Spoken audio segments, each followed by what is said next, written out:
Bismillahirrahmanirrahim. Assalamualaikum warahmatullahi wabarakatuh. Apa kabar semuanya anak-anak? Semoga kita dalam keadaan sehat, diberikan rahmat serta maghfirah dari Allah Subhanahu wa Ta'ala. Amin. Allahumma amin. Untuk pertemuan hari ini, kita akan membahas materi ajar tentang kaifiyah sholat fardu dan sholat sunnah. Kompetensi dasar dari materi ini adalah 1. Memahami ketentuan sholat fardu dan sholat sunnah. 2. Melaksanakan sholat fardu dan sholat sunnah. Adapun tujuan pembelajaran ini, 1. Melalui literasi bahan ajar, peserta didik diharapkan dapat menjelaskan makna ibadah kepada Allah. 2. Melalui tayangan video, peserta didik diharapkan dapat mengidentifikasi prinsip-prinsip beribadah kepada Allah. 3. Melalui kegiatan diskusi, peserta didik diharapkan dapat membuat peta konsep ibadah sholat. 4. Melalui tayangan video, peserta didik diharapkan dapat mempraktikkan gerakan sholat. Pengertian sholat. Secara etimologi, sholat berarti doa. Terdapat dalam Quran Surat At-Taubah ayat 103. Sholat berarti rahmat. Terdapat dalam Quran Surat Al-Ahzab ayat 43. Sedangkan secara terminologi, sholat adalah suatu ibadah yang terdiri dari beberapa ucapan dan perbuatan yang diawali dengan takbiratul ihram yang diakhiri dengan salam. Dalil wajib sholat terdapat dalam Quran Surat Al-Hajj ayat 77 yang artinya, hai orang-orang yang beriman, rukuklah kamu, sujudlah kamu, sembah Tuhanmu, dan perbuatlah kebajikan, supaya kamu mendapatkan kemenangan. Kedudukan sholat. 1. Sebagian tiang agama. 2. Ibadah pertama yang diwajibkan. 3. Ibadah yang pertama kali dihisab. 4. Garis pemisah antara muslim dan kafir. 5. Penghubung antara hamba dengan Tuhannya. Hikmah disyariatkannya sholat. 1. Mencegah perbuatan keji dan mungkar. 2. Mendidik menjadi pribadi disiplin. 3. Menjadi tangguh. 4. Meninggikan derajat seorang muslim. 5. Tawadu. 6. Membersihkan diri kesalahan dan dosa. 7. Meningkatkan kesehatan jasmani dan rohani. 8. Melatih hidup secara bersih dan teratur. Hukum meninggalkan sholat.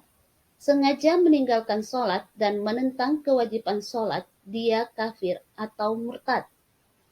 Sengaja meninggalkan sholat tetapi masih mengakui kewajiban sholat disebut kafir amali. Meninggalkan sholat dengan tidak sengaja wajib menunaikan yang terluput itu.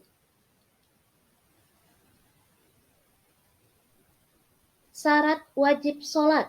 1. Islam. 2. Berakal. 3. Baligh. 4. Suci dari hadas besar dan kecil. 5. Sadar.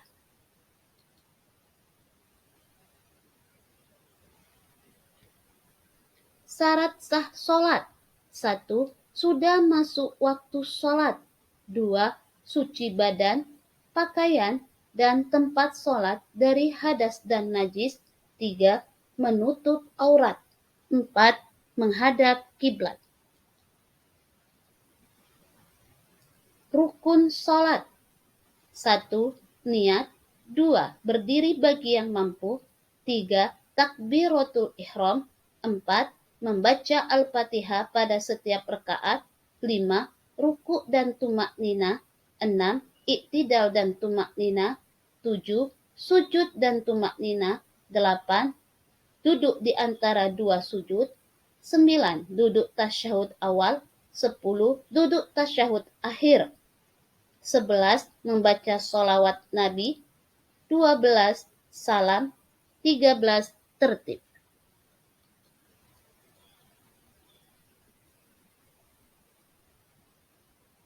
Tata cara sholat. 1. Berdiri tegak menghadap kiblat. 2. Takbiratul ihram. 3. Bersedekap.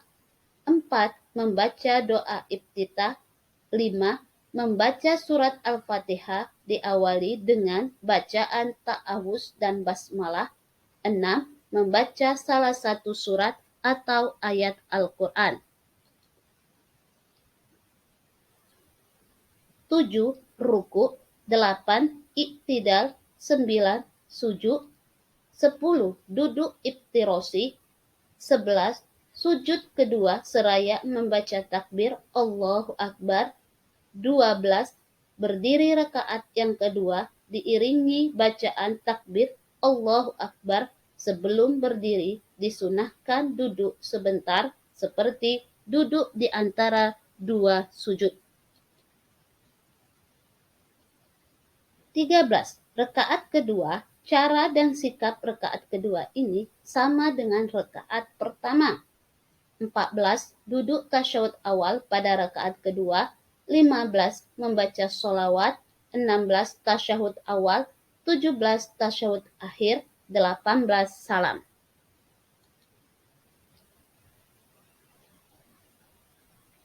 Pengertian sholat sunnah. Sholat sunnah adalah sholat tambahan di luar sholat fardu. Bila dikerjakan mendapat pahala, bila ditinggalkan berdosa. Macam-macam sholat sunnah. 1. Sholat sunnah rawatib. 2. Sholat sunnah wudhu. 3. Sholat sunnah tahiyatul masjid. 4. Sholat sunnah istikharah. 5. Sholat sunnah istisqa. 6. Sholat sunnah tahajud. 7. Sholat sunnah lail atau tarawih atau witir. 8. Sholat sunnah duha. 9. Sholat sunnah hari raya. 10. Sholat sunnah gerhana. Demikianlah materi ajar ini. Sampai ketemu minggu depan. Kita akhiri dengan melapaskan hamdalah. Assalamualaikum warahmatullahi wabarakatuh.